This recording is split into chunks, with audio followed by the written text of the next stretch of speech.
कोणीही आंदोलन करू नये, आम्ही जे करू तीच पूर्व दिशा यापुढे राहील असं त्यांचं वक्तव्य शेवटच्या पॅराग्राफमध्ये अशी परिस्थिती आहे। त्यांनी कुठेही पोलिसांनी केलेल्या अमानुष अत्याचाराचा, लाठीचार्जचा कुठेही उल्लेख नाही आहे किंवा त्यांच्या पत्रामध्ये ह्या लाठीचार्जचा असताना चौकशी होणार, जे पोलीस दोषी आहेत त्यांच्यावरती कारवाई होणार याचाही कुठे आपल्याला त्या ठिकाणी उल्लेख दिसत नाही आहे। किंवा ज्या सेंट्रलाइज परीक्षेचा निकाल झाला आहे, सेंट्रलाइज परीक्षा घेऊन निकाल देण्यात आलेला आहे, त्यातून हे सगळे प्रश्न उद्भवतात आहेत आणि म्हणून आम्ही ह्या सगळ्या सिस्टममध्ये आम्ही बदल करू किंवा आम्ही जी असणारी मागणी करतोय की पूर्वी शिक्षण हा राज्याचा विषय होता, तो केंद्राचा नव्हता, तोपर्यंत शिक्षणामध्ये कुठेही गडबड झालेली आपल्याला दिसत नाही। परंतु सेंट्रलाइज झाल्यानंतर एक मनी मेकिंग इंडस्ट्री म्हणून मोठ्या प्रमाणात ते झाली। कारण का परीक्षा घ्यायची असेल तर 500 रुपये कुठली तरी एक इन्स्टिट्यूशन आणि 22 लाख विद्यार्थी मल्टिप्लाइड बाय 500 असं जर हिशेब केला तर त्या संस्थेला किती मिळाले आपण त्या ठिकाणी बघा। हे सेंट्रलायझेशन फक्त मनी मेकिंग इंडस्ट्री झालेलं आहे आणि म्हणून तुम्ही नीट हे बरखास्त करणार का? सेंट्रलाइज एक्झामिनेशन यापुढे होणार नाही, जुनी पद्धत जी होती एज्युकेशनची ती राज्याचाच विषय राहील का? आणि पंतप्रधान स्वतः या 22 विद्यार्थ्यांची जी आत्महत्या केलेली आहे त्याच्याबद्दल दुःख व्यक्त करणार का? किंवा आत्ता असणारं जसं विद्यार्थ्यांच्या संघटनेच्या वतीने कॉम्पेन्सेशनचा मुद्दा हा आल्याशिवाय आम्ही आमचं आंदोलन मागे घेणार नाही असं जे काही वक्तव्य आलेलं आहे किंवा हळूहळू येत चाललेलं आहे किंवा सिस्टम बदलण्याच्या संदर्भातलं काय त्याच्याबद्दल सरकार बोलणार नसेल तर मग आपण आंदोलन मागे का घ्यावं?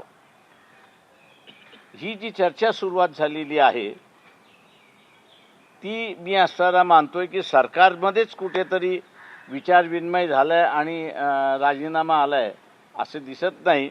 तर मला असं दिसतंय की धर्मेंद्र प्रधान यांनी स्वतःहूनच राजीनामा देऊन आगीमध्ये तेल ओतण्याचं कामकाज त्या ठिकाणी केलंय असं मी त्या ठिकाणी मानतो। त्यांची इंटरनल भांडणं जी आहेत ते इंटरनल भांडणं या राजीनाम्यातून दिसत आहेत असं माझं स्वतःचं म्हणणं आहे।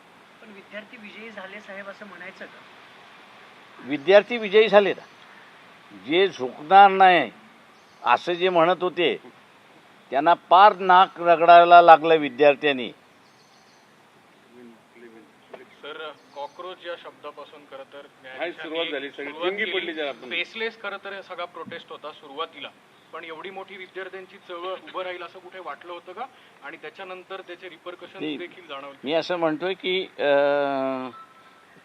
चीफ जस्टिस जे आहेत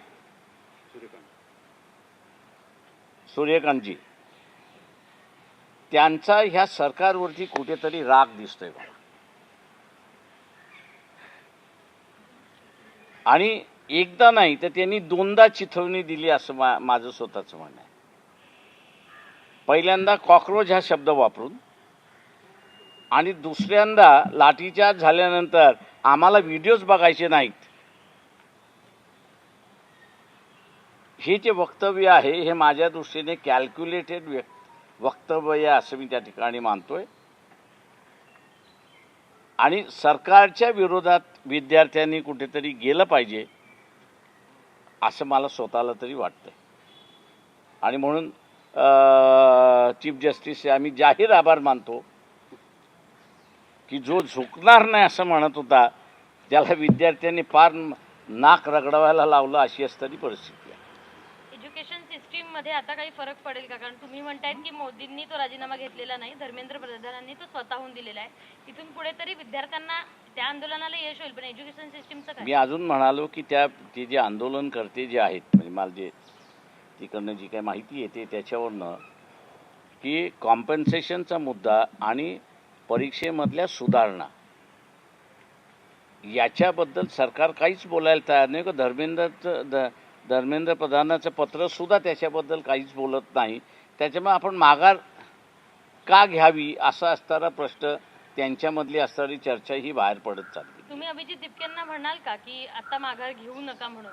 कारण एज्युकेशन नाही, हा त्यांनी घ्यायचा निर्णय आहे. ते जे निर्णय घेतील त्यांच्याबरोबर आम्ही आहोत. आम्ही असं सांगू की आम्ही मुंबईचा बंद सुद्धा केला, तो त्यांच्या पाठिंब्यासाठी केला. आता असणारं जे आहे ते विद्यार्थी जे निर्णय घेतील त्याच्याबरोबर वंचित बहुजन आघाडी राहील एवढं मी सांगतो. पण विद्यार्थ्यांना तरी आवाहन कराल का एज्युकेशन सिस्टीमसाठी की तुम्ही हे आंदोलन सुरू ठेवा म्हणून? तो त्यांनी निर्णय घ्यायचा आहे. विद्यार्थ्यांनी निर्णय घ्यायचा. त्यांनी घेतला चालू ठेवायचा तर आमचा पूर्ण पाठिंबा त्याला.